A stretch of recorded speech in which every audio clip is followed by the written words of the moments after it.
Terus yang harus dilakukan lainnya adalah menjalankan gaya hidup yang sehat. Mhm. Nah, ini yang berat ini.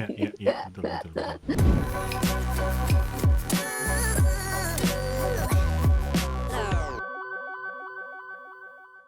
Bagaimanakah penanganan kebas dan kesemutan pada diabetes versi dokter dengan obat-obatan yang harus dilakukan di bawah pengawasan dokter tentu saja.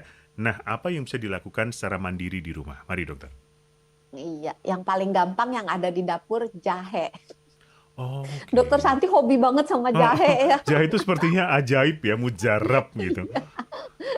Boleh minum jahe karena jahe itu ada antiinflamasinya juga bisa membantu. Jahe Ada dengan kental beberapa manis ya pasien dok? Boleh nggak? jangan dong. Jahenya pakai susu kental manis tambah naik gulanya nanti. Jahe Air aja jahe aja. apa sih? Ditumbuk. Pakai kayu manis boleh. Jahe ditumbuk, kayu manis, air panas gitu aja. Iya, mau Oke. pakai daun pandan boleh. Enak loh wangi. Oke. Jadi promo saya suka soalnya. Semprot Bifresh juga Terus wangi dok.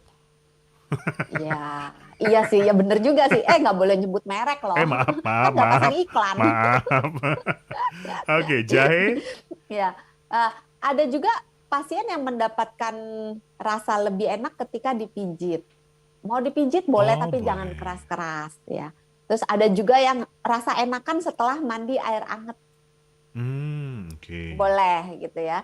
Terus ada pasien yang mau, dokter, saya pernah baca minum minyak ikan, bagus, boleh nggak? Boleh. Karena memang beberapa artikel menunjukkan minyak ikan ada hasilnya, walaupun penelitian tentang asupan minyak ikan, apakah seberapa besarnya pengaruhnya terhadap gangguan saraf pada pasien diabetes masih perlu lebih jauh diteliti, tetapi apabila membawa hasil boleh dilakukan. Terus yang lainnya sebenarnya rileks, meditasi gitu ya, melakukan teknik pernapasan, menenangkan pikiran gitu, itu harus wajib dilakukan. Karena orang yang stres itu ambang nyerinya berubah jadi makin menderita.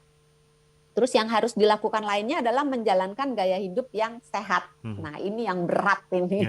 Iya, betul, betul, betul. Jadi ngomongnya gampang, dilakukannya kalau niat gampang, kalau nggak niat susah gitu ya. Dan yang paling penting konsisten. Meliputi apa? Gaya hidup yang baik untuk penderita diabetes, itu makan yang benar.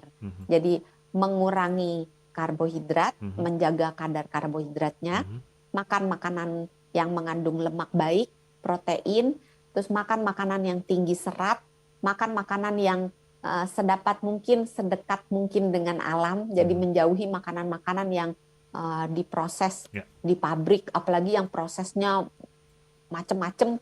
Dokter taunya prosesnya macam-macam dari mana?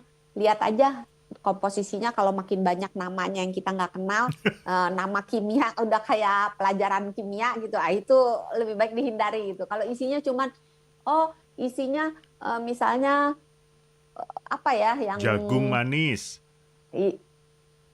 manis toh. Jagung Kalau kalengan maksudnya. Jagung tergantung kalengan. ada gulanya enggak. Nah.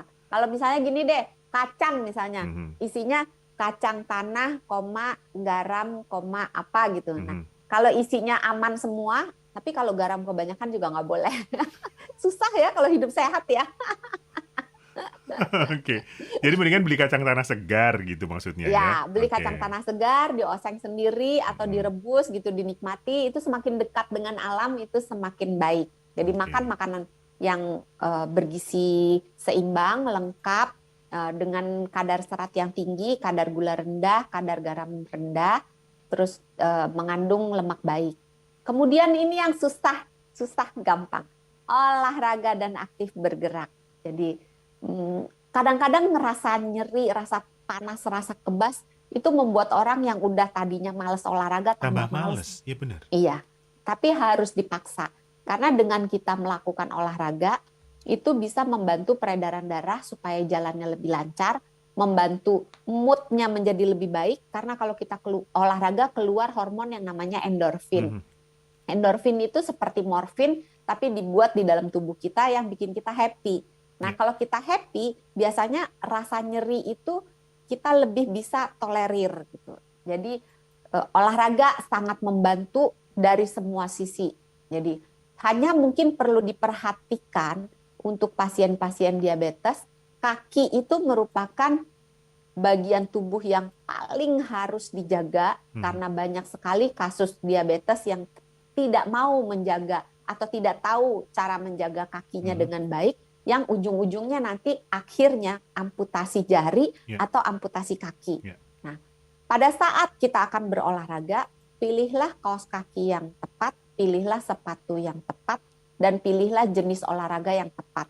Kalau memang kakinya sedang ada gangguan, jangan pilih olahraga yang menempatkan beban berat pada kaki gitu. Jadi bisa dipilih olahraga mungkin yang berenang atau yang naik sepeda atau yang senam senam di lantai orangnya tiduran gitu ya. Nah, itu bisa menjadi pilihan yang lebih bijaksana.